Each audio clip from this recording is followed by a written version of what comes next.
you could go back in time, what would you tell your 16-year-old self? I would tell her that you are enough and to embrace all that weird stuff about you and to keep roller skating because you're going to want to do it as a grown-up and it's going to really hurt when you stop and try and start back up again.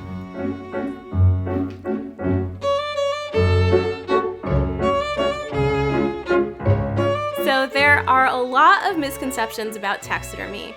A lot of people equate taxidermy with cruelty to animals or with things like Norman Bates and sort of these like popular culture stereotypes of taxidermists as these like evil animal-hating people.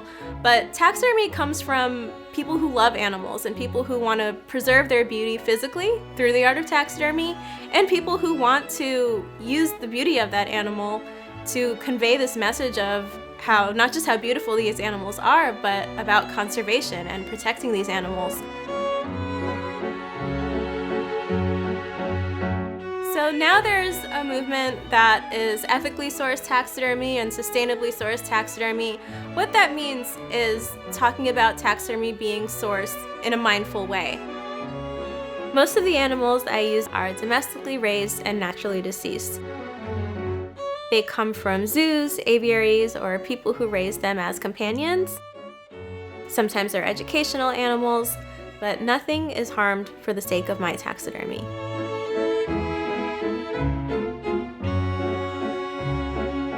My name is Divya, and I am a taxidermist.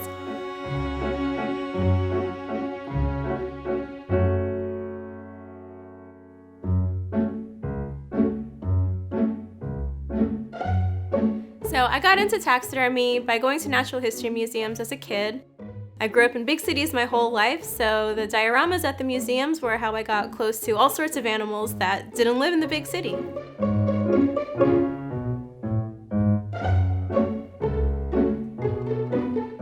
I remember being on a school trip and one of the other students asked, "Are these animals all dead?" In my mind that occurred to me, but it didn't occur to me as this thing that was gross or negative. It just sort of occurred to me as, oh my gosh, life ends. And this is something that's happened after these animals' lives. This is their afterlife.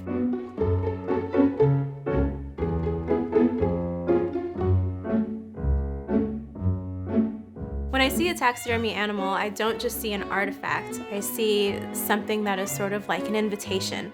It's an invitation to contemplate our own mortality. It's an invitation to contemplate what that animal means to us. It's really something that's so transformative and so meditative that you can't help but think of your own relationship to these animals. And by improving our relationship to wildlife, how can the world not become a better place?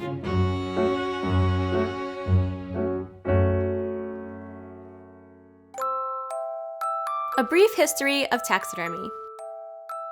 The word taxidermy comes from the Greek words taxi, which is to move or arrange, and derma, which is skin. The art of arranging skin is an ancient one. Animal preservation has existed as long as humanity, like how the Egyptians mastered mummification, or how indigenous cultures perfected hide tanning. What we know as modern taxidermy, which is preserved skin mounted on a form, is thought to have come about during the Renaissance. One of the oldest mounts in existence today is a crocodile hanging from the ceiling of a church in Italy. It has documents from the 1500s. Throughout the 16th and 17th century, as movement throughout the world expanded, we saw the beginnings of Wunderkammer, or cabinets of curiosity. People collected natural artifacts from all around the world. And, of course, taxidermy. In the Victorian era, as trade and colonization were in full force, taxidermy took off. And the Victorians being the Victorians, taxidermy got weird and whimsical. Anthropomorphic taxidermy became popular.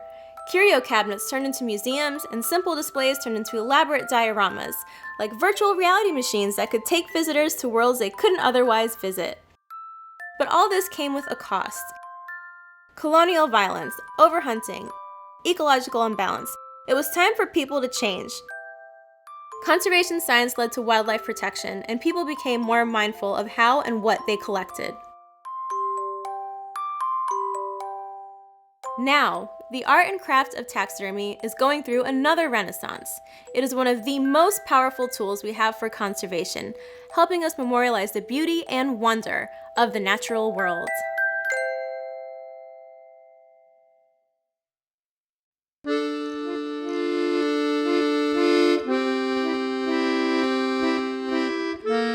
At its heart, taxidermy is a love letter. When you look at taxidermy, whether it is scientifically done, every single detail that goes into grooming and arranging feathers or, placing the fur patterns just so. Or if you look at more stylized and whimsical taxidermy, when you look at how someone might have tied a bow onto something or how someone might have made, sewn the tiniest clothes for some of these Victorian pieces. It really shows love and adoration for these animals.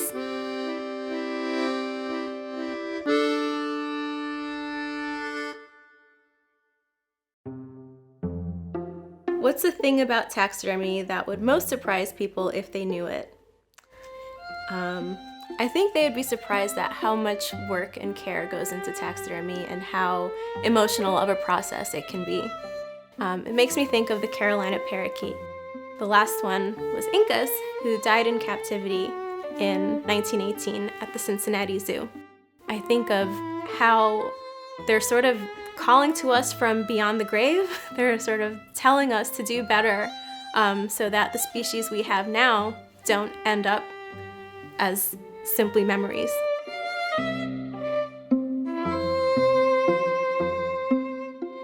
Working with death every day challenges you to constantly think about what you're leaving behind. It challenges you to leave something behind that makes the world a better place.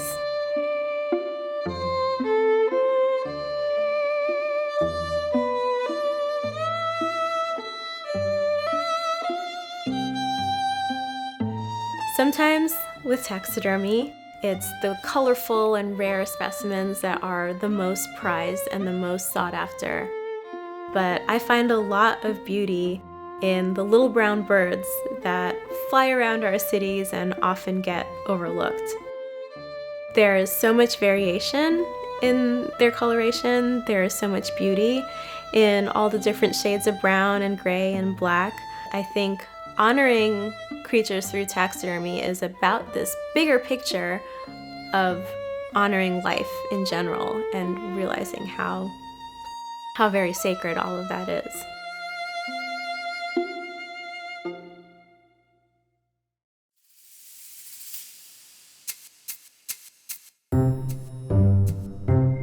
The future of taxidermy is incredibly exciting, and I don't think it should be ruined by an ugly past.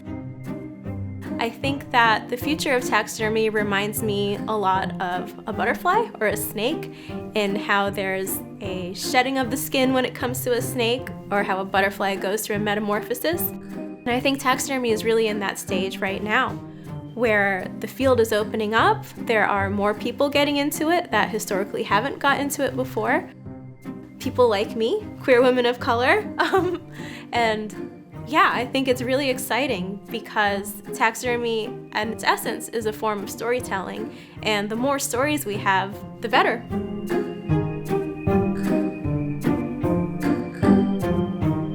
Bird watching or whale watching? Definitely bird watching. I'm obsessed with birds. Goth or preppy? Goth for sure. Absolutely goth. What's the one thing you hope people take away from your taxidermy work?